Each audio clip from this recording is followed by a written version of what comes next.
वैसे तो संपूर्ण गीता ज्ञान का सागर है, किंतु मैं आज भगवत गीता की 18 ज्ञान की बातें आपसे साझा कर रहा हूँ जिसने मेरे जीवन पर बहुत प्रभाव डाला है। यदि आप इन बातों को अपने जीवन पर उतारते हैं तो एक बहुत बड़ा फर्क आपको देखने को मिल सकता है। भगवत गीता आपको ज्ञानवर्धक अनुभव प्रदान करता है तथा यह आपके भीतर एक परिवर्तनकारी बदलाव लाता है जो जीवन के उद्देश्य और आंतरिक शांति को प्राप्त करने में मददगार बनता है। सैकड़ों श्लोकों में निहित सार का निचोड़ आपके लिए आसान भाषा में भगवत गीता की 18 ज्ञान की बातें के रूप में पेश कर रहा हूँ। इसकी शिक्षाएं व्यक्तिगत विकास और आध्यात्मिक विकास के लिए व्यावहारिक मार्गदर्शन प्रदान करती हैं, जिससे यह सत्य चाहने वालों के लिए एक कालातीत और अमूल्य पाठ बन जाता है। भगवत गीता की 18 ज्ञान की बातें। 1. कर्म का सिद्धांत। 2. आप ही मित्र आप ही शत्रु। 3. किसी वस्तु के आकर्षण से बचें। 4. विचलित मत हो। 5. निष्काम कर्म का तरीका। 6. मन को वश में करने का तरीका। 7. त्याग ही सर्वोच्च शांति का रास्ता है। 8. कर्ता भाव रहित। 9. स्थिर बुद्धि के लक्षण। 10. शोक करना व्यर्थ है। 11. निमित्त मात्र बनो। 12. संभाव रखिए। 13. सत्य ही ब्रह्मांड में व्याप्त है। 14. ईश्वर एक है रूप अनेक है। 15. काम क्रोध और लोभ व्यक्ति का नाश कर देता है। 16. अपने कर्म में लगे रहो। 17. अपने मन और बुद्धि को ईश्वर को अर्पण करो। 18. इच्छाओं को मन में न दोहराएं। भगवत गीता की 18 ज्ञान की बातें। भगवत गीता एक पवित्र हिंदू ग्रंथ भगवान कृष्ण और अर्जुन के बीच एक गहन और कालातीत दार्शनिक चर्चा है। इसके श्लोकों में अमूल्य शिक्षाएं निहित हैं जो समय से परे हैं और जीवन के विभिन्न पहलुओं पर मार्गदर्शन प्रदान करती हैं। 1. कर्म का सिद्धांत।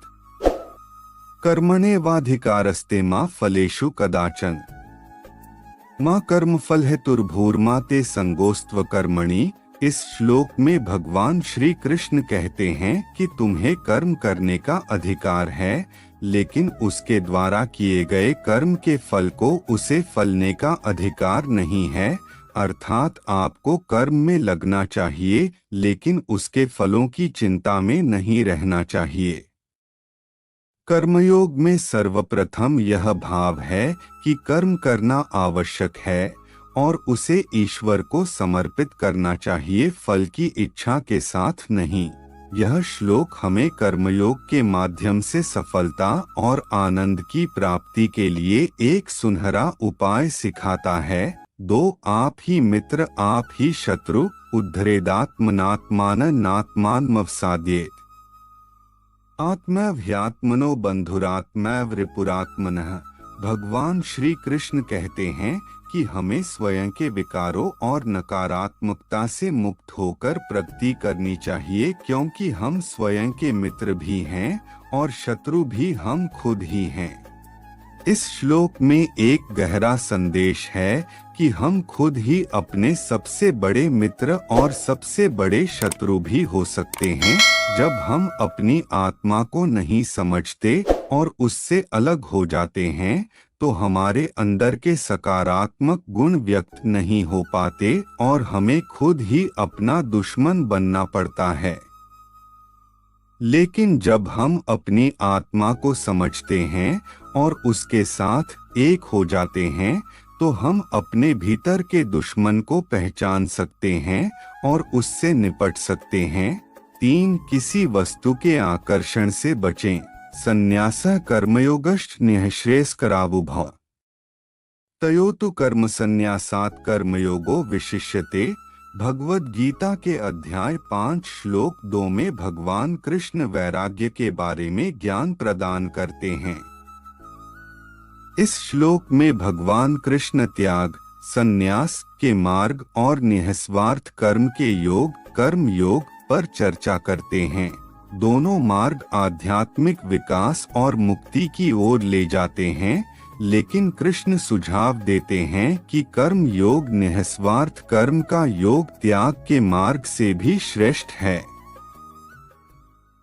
4 विचलित मत हो। समदुःख सुखः स्वस्थः समलोष्टाश्मकांचनः तुल्य प्रिया प्रियो धीरस्तुल्य निंदात्म संस्तुतेः। बुद्धिमान व्यक्ति सुख और दुख, गर्मी और सर्दी, मान और अपमान के द्वंद्व से विचलित नहीं होता है। ऐसा व्यक्ति सभी परिस्थितियों में स्थिर और शांत रहता है। समभाव का मतलब है हमेशा एक ही भाव में रहना। यदि आप इसका अभ्यास करते हैं तो आप मानसिक लचीलापन, भावनात्मक स्थिरता और आंतरिक शांति को विकसित कर सकते हैं। यह हमें आवेगपूर्ण प्रतिक्रिया करने के बजाय स्पष्टता और बुद्धिमत्ता के साथ कार्य करने, सुविचारित निर्णय लेने में भी मदद करता है। यह श्लोक हमें अपने कार्यों के परिणामों से वैराग्य पैदा करने और अपने सच्चे स्व में केंद्रित रहने के लिए प्रोत्साहित करता है। 5 निष्काम कर्म का तरीका। त्यक्त्वा कर्मफलासंगं नित्य तृप्तो निराश्रयः कर्मण्यभिप्रवृत्तोपि नैव किंचित करोति। सह कर्मों के फल के प्रति आसक्ति को त्याग कर सदैव संतुष्ट रहकर स्वामित्व की भावना रहित निःस्वार्थ कर्म में लगा हुआ व्यक्ति सभी प्रकार के कार्यों में पूरी तरह से संलग्न होने पर भी कुछ भी नहीं करता है और वह कर्म बंधन से मुक्त रहता है। इस श्लोक में भगवान श्री कृष्ण निष्काम कर्म में लगे व्यक्ति कर्म योगी के लक्षणों का वर्णन करते हैं। ऐसा व्यक्ति अपने कार्यों के परिणामों के प्रति आसक्ति को त्याग देता है और अपने आप में संतुष्ट रहता है। उनमें अपने कार्यों के परिणामों पर स्वामित्व की कोई भावना नहीं होती है और परिणामस्वरूप वे बिना किसी स्वार्थी इच्छाओं या अपेक्षाओं के अपने कर्तव्यों का पालन करते हैं। 6 मन को वश में करने का तरीका। असंशय महाबाहो मनो दुर्निग्रहे चलम अभ्यासेन तु कौन्तेय वैराग्येन च गृह्यते। भगवद गीता के अध्याय 6 श्लोक 35 में भगवान कृष्ण मन को वश में करने के बारे में ज्ञान प्रदान करते हैं। निस्संदेह महाबाहु अर्जुन मन चंचल है और उसे नियंत्रित करना कठिन है, लेकिन नियमित अभ्यास और अनासक्ति, वैराग्य के माध्यम से इसे नियंत्रित किया जा सकता है। इस श्लोक में भगवान कृष्ण मन को नियंत्रित करने की चुनौतियों को स्वीकार करते हैं।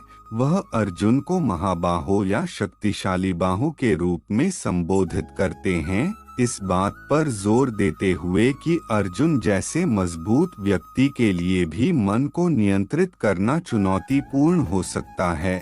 मन की तुलना एक बेचैन बंदर से की जाती है जो लगातार एक विचार से दूसरे विचार पर कूदता रहता है, जिससे उसे वश में करना मुश्किल हो जाता है।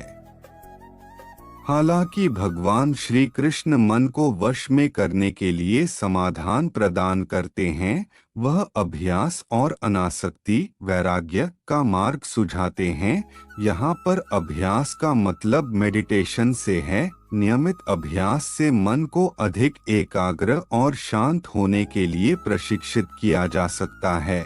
7 त्याग ही सर्वोच्च शांति का रास्ता है। श्रेयो हि ज्ञानमभ्यासाच् ज्ञानात् ध्यानं विशिष्यते। ध्यानात् कर्मफलत्यागस्त्यागात् शान्तिरनन्तरम्। बिना मरण को जाने किए गए अभ्यास से ज्ञान श्रेष्ठ होता है, ज्ञान से बेहतर ध्यान होता है और ध्यान से श्रेष्ठ कर्मों के फलों का त्याग होता है, क्योंकि त्याग ही आपको परम शांति की ओर ले जाता है। भगवान श्री कृष्ण जी ने निष्कर्ष निकाला कि पूर्ण वैराग्य या त्याग सर्वोच्च शांति की ओर ले जाता है, जिसका अर्थ है सर्वोच्च प्राप्ति, आंतरिक शांति और परमात्मा के साथ एकता की स्थिति। यह श्लोक आध्यात्मिक ज्ञान और परम शांति प्राप्त करने में ज्ञान अभ्यास, ध्यान और वैराग्य के महत्व पर जोर देते हुए क्रमिक आध्यात्मिक विकास के मार्ग पर प्रकाश डालता है। 8 कर्ता भाव रहित यस्य नाहंकृतो भावो बुद्धिर्यस्य न लिप्यते हत्वापि स इमाल लोकान् न हन्ति न निबध्यते। भगवद गीता के अध्याय 18 श्लोक 17 में भगवान श्री कृष्ण पाप से मुक्ति का रास्ता बताते हैं। जो अहंकार से प्रेरित नहीं है, मतलब जिसके अंदर कर्ता का भाव नहीं है, जिसकी बुद्धि सांसारिक पदार्थों से दूषित नहीं है, वह सभी प्रकार के कार्यों में लगा हुआ भी पाप के बंधन से मुक्त रहता है। 9 स्थिर बुद्धि के लक्षण। यह सर्वत्रान्भिस्नेहस्तत्त प्राप्य शुभाशुभम नाभिनंदति न द्वेष्टि तस्य प्रज्ञा प्रतिष्ठिता। जो सर्वत्र आसक्ति से रहित है, जो शुभ में प्रसन्न नहीं होता और अशुभ में शोक नहीं करता, उसकी बुद्धि स्थिर है। 10 शोक करना व्यर्थ है। अशोचानन्वशोचस्त्वं प्रज्ञावादाश्च भाष्ये गतासूनगतासूश्च नानुशोचन्ति पंडिताः। भगवत गीता की 18 ज्ञान की बातें जो हमें मार्गदर्शन प्रदान करती है, उसके दूसरे अध्याय के श्लोक 11 में भगवान श्री कृष्ण शोक को व्यर्थ बताते हुए व्यंग करते हैं। भगवान ने कहा, तुम उन लोगों के लिए शोक करते हो जो शोक करने के योग्य नहीं है, और फिर भी ज्ञान की बातें कहते हैं। बुद्धिमान व्यक्ति न तो जीवित लोगों के लिए शोक करते हैं और न ही मृतकों के लिए। कृष्ण यह इंगित करके प्रारंभ करते हैं कि अर्जुन का दुख गलत है, वह उन लोगों के लिए दुख मना रहा है जो उसके दुख के पात्र नहीं हैं। भगवत गीता के इस श्लोक का दूसरा भाग इस विचार पर जोर देता है कि बुद्धिमान पंडित, जिन्होंने आध्यात्मिक अंतर्दृष्टि और समझ प्राप्त कर ली है, जीवित या मृत के लिए शोक नहीं करते हैं।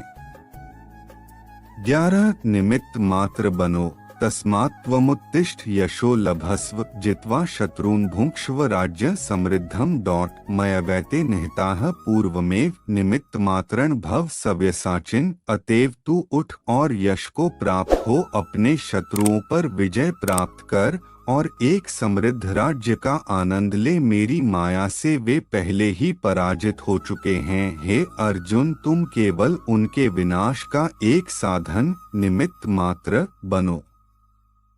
भगवत गीता का यह श्लोक निडरता और दृढ़ संकल्प के साथ अपने कर्तव्य को पूरा करने के महत्व पर जोर देता है।